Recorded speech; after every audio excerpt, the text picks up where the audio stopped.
ಒಂದು ವೃತ್ತ ಕೇಂದ್ರದಿಂದ 6 ಸೆಂಟಿಮೀಟರ್ ದೂರದಲ್ಲಿ 16 ಸೆಂಟಿಮೀಟರ್ ಉದ್ದವಿರುವ ಒಂದು ಜಾವನ್ನು ಎಳೆದಿದೆ.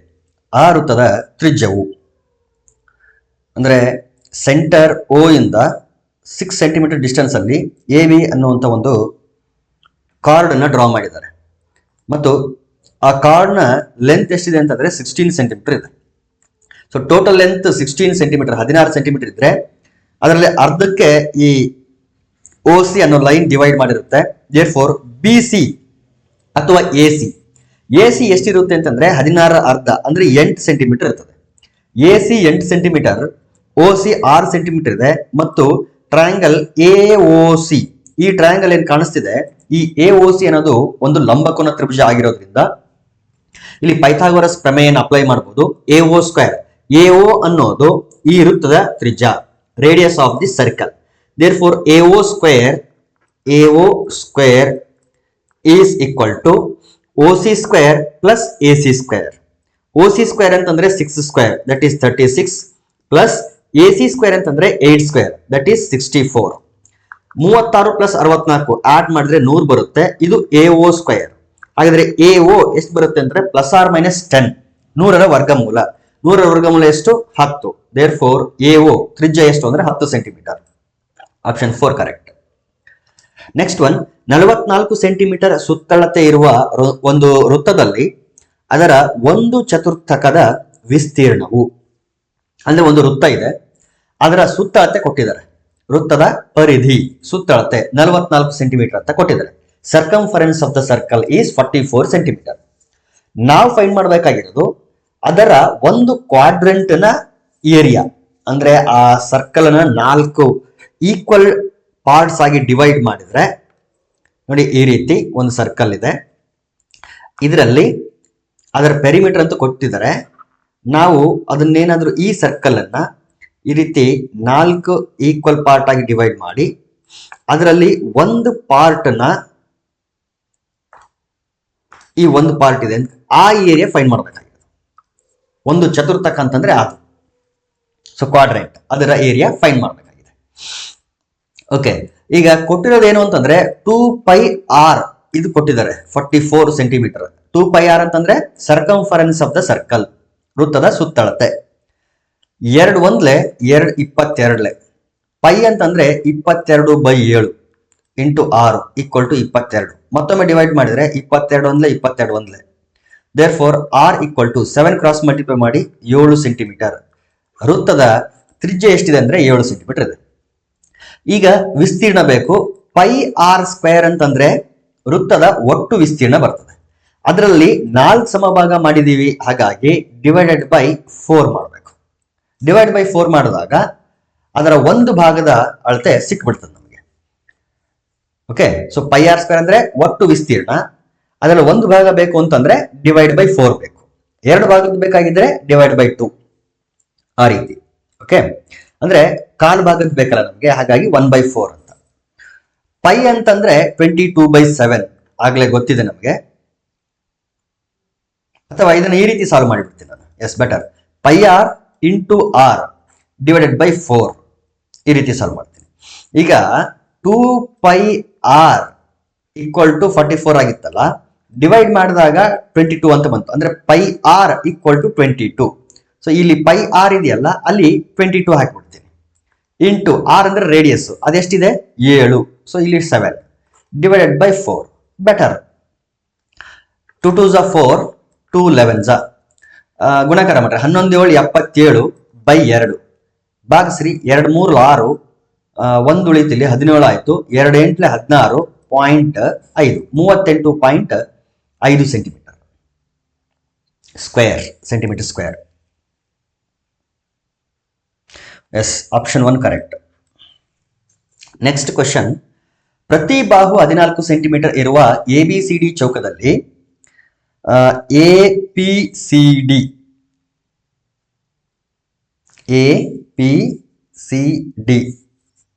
ಮತ್ತು BPC, ಸರಿ ಇದು APCD ಅನ್ನೋದಕ್ಕಿಂತ APD ಆಗ್ಬೇಕಿದು. APD ಅಂದ್ರೆ ಇದು APD ಈ ಕಡೆ ಅರ್ಧ ಭಾಗ, BPC ಅಂದ್ರೆ ಈ ಕಡೆ ಅರ್ಧ ಭಾಗ.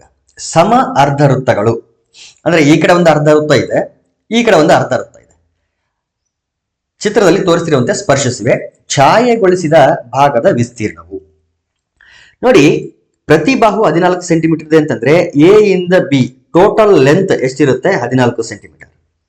ಟೋಟಲ್ 14 ಸೆಂಟಿಮೀಟರ್ ಮತ್ತು ಈ ಬಿಪಿಸಿ ಮತ್ತು ಎಪಿಡಿಗಳು ಅರ್ಧವೃತ್ತಗಳಾಗಿರೋದ್ರಿಂದ, ಸಮ ಅರ್ಧವೃತ್ತಗಳಾಗಿರೋದ್ರಿಂದ ಇಲ್ಲೆಲ್ಲೋ ಒಂದು ಕಡೆ ಸೆಂಟರ್ ಇರುತ್ತದೆ.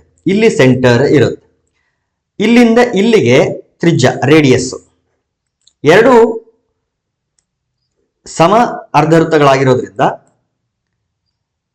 ಟೋಟಲ್ ಲೆಂತ್ 14 ಸೆಂಟಿಮೀಟರ್ ಆಗಿರೋದ್ರಿಂದ ತ್ರಿಜ್ಯ 7 ಸೆಂಟಿಮೀಟರ್, ಈ ಕಡೆ ಕೂಡ 7 ಸೆಂಟಿಮೀಟರ್ ಆಗಿರುತ್ತದೆ. ಅಂದ್ರೆ ಈ ಎರಡು ಅರ್ಧ ವೃತ್ತಗಳ ತ್ರಿಜ್ಯಗಳು 7 ಸೆಂಟಿಮೀಟರ್ ಮತ್ತು 7 ಸೆಂಟಿಮೀಟರ್. ಈಗ ನಮಗೆ ಶೇಡ್ ಮಾಡಿದಂತ ಏರಿಯಾ ಬೇಕು ಅಂತಂದ್ರೆ ನಾವೇನ್ ಮಾಡ್ಬೇಕು? ಏರಿಯಾ ಆಫ್ ದಿಸ್ ಸ್ಕ್ವೇರ್, ಈ ಸ್ಕ್ವೇರ್ ಏನ್ ಕೊಟ್ಟಿದ್ದಾರೆ ಅದರ ಏರಿಯಾದಲ್ಲಿ, ಅದರ ವಿಸ್ತೀರ್ಣದಲ್ಲಿ ಇಲ್ಲೇನ್ ಕಟ್ ಮಾಡಿ ತೆಗೆದಿದ್ದಾರಲ್ಲ ವೃತ್ತ, ಅದರ ವಿಸ್ತೀರ್ಣನ ತೆಗಿಬೇಕು. ಈ ಕಡೆ ಅರ್ಧ ಈ ಕಡೆ ಅರ್ಧ ಇರೋದ್ರಿಂದ ಒಟ್ಟು ಎರಡನ್ನು ಸೇರಿಸಿದ್ರೆ ಒಂದು ವೃತ್ತ ಆಗುತ್ತೆ, ಒಂದು ಕಂಪ್ಲೀಟ್ ವೃತ್ತ ಆಗುತ್ತೆ. ಹಾಗಾಗಿ ಚೌಕದ ವಿಸ್ತೀರ್ಣದಲ್ಲಿ ವೃತ್ತದ ವಿಸ್ತೀರ್ಣನ ಕಳಿಬೇಕು. ವೃತ್ತದ ವಿಸ್ತೀರ್ಣ ಕಂಡುಹಿಡಿಬೇಕು ಅಂತಂದ್ರೆ ರೇಡಿಯಸ್ ಬೇಕಲ್ಲ. ಎರಡು ಅರ್ಧ ವೃತ್ತಗಳ ರೇಡಿಯಸ್ ತ್ರಿಜ್ಯ 7 ಸೆಂಟಿಮೀಟರ್ ಆಗಿರೋದ್ರಿಂದ ಈ ಅರ್ಧನ ಒಂದೇ ಒಂದು ವೃತ್ತ ಅಂತ ನಾವು ತಿಳ್ಕೊಳ್ಳೋಣ. ಅಂದ್ರೆ ಏನ್ ಮಾಡ್ಬೇಕಾಗಿದೆ? ಫಸ್ಟ್ ಚೌಕದ ವೃತ್ತದಲ್ಲಿ, ಚೌಕದ ವಿಸ್ತೀರ್ಣದಲ್ಲಿ ವೃತ್ತದ ವಿಸ್ತೀರ್ಣನ ಕಳಿಬೇಕು. ಚೌಕದ ಒಂದು ಬಾಹು 14 ಸೆಂಟಿಮೀಟರ್ ಅಂದ್ರೆ ಅದರ ವಿಸ್ತೀರ್ಣ 14 ಸ್ಕ್ವೇರ್ ಆಗಿರ್ತದೆ.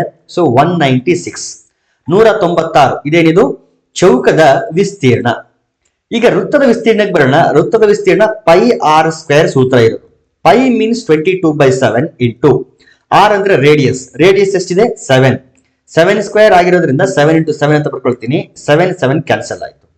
7 2 14 ದಶಕ 1, 7 2 14 1 15. ಇದೇನಿದು? ಇದು ವೃತ್ತದ ವಿಸ್ತೀರ್ಣ ಎರಡರದ್ದು. ಈ ಅರ್ಧ ಭಾಗ ಸೇರಿ ಒಂದು ವೃತ್ತ ಅಂತ ಅನ್ಕೊಂಡು ಒಂದು ವೃತ್ತದ ವಿಸ್ತೀರ್ಣ ನಾನು ಕಂಡುಹಿಡ್ಕೊಂಡಿದ್ದೀನಿ. ಚೌಕದ ವಿಸ್ತೀರ್ಣ 196, ವೃತ್ತದ ವಿಸ್ತೀರ್ಣ 154. ಕಟ್ ಮಾಡಿ ತೆಗೆದ್ರೆ ಅಂದ್ರೆ ಕಳೆದ್ರೆ ಈಗ ಶೇಡ್ ಮಾಡಿದ್ದು ಎಷ್ಟು ಅಂತ ಗೊತ್ತಾಗ್ಬಿಡ್ತದೆ. There four 196ರಲ್ಲಿ 154ನ ಕಳೀರಿ.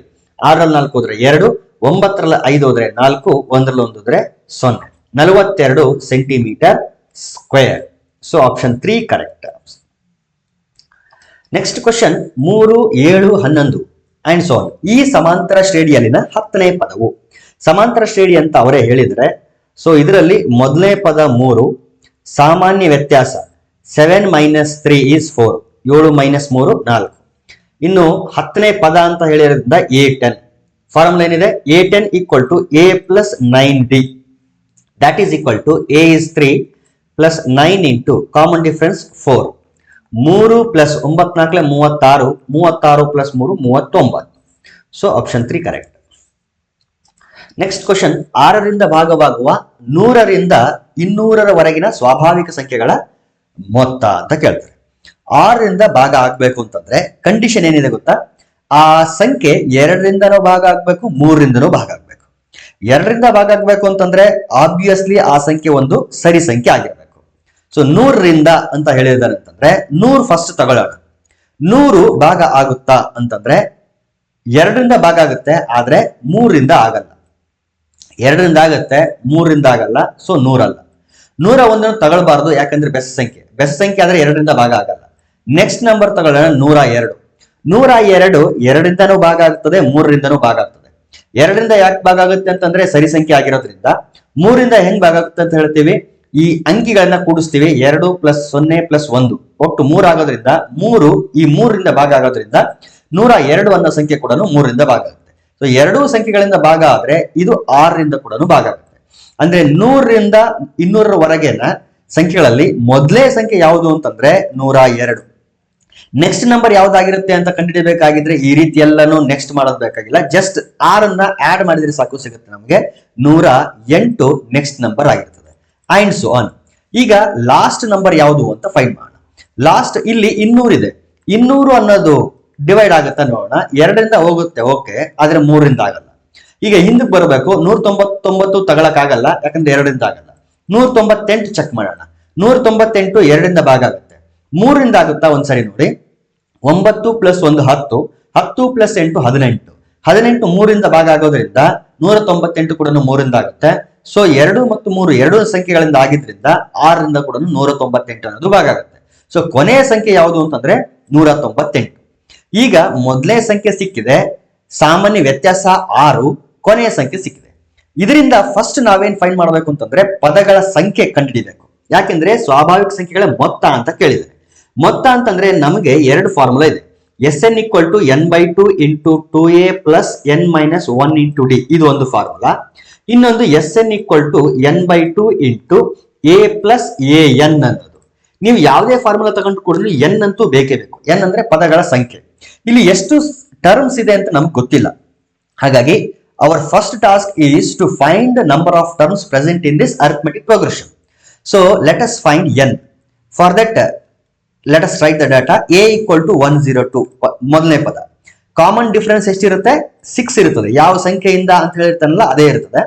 ಆಮೇಲೆ n ಕಂಡುಹಿಡಿಬೇಕು. an ಗೊತ್ತಿದೆ ನಮಗೆ. an ಎಷ್ಟು? 198. n ಫೈಂಡ್ ಮಾಡಬೇಕು, ಜೊತೆಗೆ sn ಕೂಡ ಫೈಂಡ್ ಮಾಡಬೇಕು. Right. an = a + n - 1 × d. an ಅಂತಂದ್ರೆ 198 and a = 102 plus n ಗೊತ್ತಿಲ್ಲ ಇಂಟು 6. 102 ಈ ಕಡೆ ಬಂದ್ರೆ -102 ಆಯ್ತು, ಇಲ್ಲೇ ಕಳೆದು ಬಿಡ್ತೀನಿ. 8ರಲ್ಲಿ 2 ಹೋದ್ರೆ 6, ಇದು 96. It is equal to n - 1 into 6. Okay, ಈಗ 96 ಲೆಫ್ಟ್ ಸೈಡ್ ಉಳಿದಿದೆ, n - 1 ಇಂಟು 6 ಇದೆ. ಈ 6 ನ ಕ್ರಾಸ್ ಮಲ್ಟಿಪ್ಲೈ ಮಾಡ್ಬಿಡ್ತೀನಿ, ಡಿವೈಡ್ ಆಗ್ತದೆ ಅದು. ಓಕೆ, ಡಿವಿಷನ್ ಆಯ್ತಾ? 6 1 6 3 ಉಳಿತು, 36 ಆಯ್ತು. 6 6 36. So 16 = n - 1. -1 ಈ ಕಡೆ ಬಂದ್ರೆ +1. 16 + 1 = n. therefore n = 17. ಎಷ್ಟು ಪದಗಳಿದೆ ಇದರಲ್ಲಿ ಅಂತಂದ್ರೆ 17 ಪದಗಳಿದೆ. ಈಗ ಇದನ್ನ ಯೂಸ್ ಮಾಡಿಕೊಂಡು ನಾನೇನ್ ಮಾಡ್ತೀನಿ ಅಂತಂದ್ರೆ Sn ಅನ್ನ ಕ್ಯಾಲ್ಕುಲೇಟ್ ಮಾಡ್ತೀನಿ. Sn ಅಲ್ಲಿ ಎರಡು ಫಾರ್ಮುಲಾದಲ್ಲಿ ನಾನು ಈ ಫಾರ್ಮುಲಾ ಬರ್ತೀನಿ. n/2 × a + an. ಮೊದಲೇ ಪದ, ಕೊನೆಯ ಪದ ಮತ್ತು ಪದಗಳ ಸಂಖ್ಯೆ ಗೊತ್ತಿದ್ದಾಗ ಈ ಫಾರ್ಮುಲಾ ಬಳಸಿದ್ರೆ ಸ್ವಲ್ಪ ಬೇಗ ರೀಚ್ ಆಗ್ತೀವಿ ಅಷ್ಟೇ. ಇನ್ನೊಂದು ಇದೆಯಲ್ಲ, ಅದನ್ನ ಬಳಸಿದ್ರು ಕೂಡ ಅದೇ ಆನ್ಸರ್ ಬರುತ್ತೆ, ಒಂದೆರಡು ಸ್ಟೆಪ್ಸ್ ಜಾಸ್ತಿ ಆಗ್ತಾವೆ ಅಷ್ಟೇ, ಬಿಟ್ಟರೆ ಏನಿಲ್ಲ. Sn = n ಅಂದ್ರೆ 17/2 ಇಂಟು a ಅಂದ್ರೆ 102 ಪ್ಲಸ್ an ಅಂದ್ರೆ 198. That is equal to 17/2 into 102 198. ಎರಡನ್ನು ಆಡ್ ಮಾಡ್ಬೇಕಲ್ಲ. 102 198. 8 2 10 0 ದಶಕ 1, 9 1 10 0 ದಶಕ 1, ಇದು 300 ಆಯ್ತು. 300 2 1 250. ಈಗ 17 ಇಂಟು 150 ಗುಣಿಸ್ಬೇಕು. ಓಕೆ, ಈ 0 ಆಸ್ ಇಟ್ ಈಸ್ ಇರಲಿ. 17 15 ಮಾತ್ರ ಗುಣಿಸೋಣ. 15 7 105 ದಶಕ 10. 15 15 15 ಪ್ಲಸ್ 10, 15 ಪ್ಲಸ್ 10 ಅಂದ್ರೆ 25. So 2550 answer. ಅಥವಾ ಇನ್ನೊಂದು ರೀತಿ ನಾನು ವೆರಿಫೈ ಮಾಡಿಬಿಡ್ತೀನಿ ಒಂದ್ಸಾರಿ.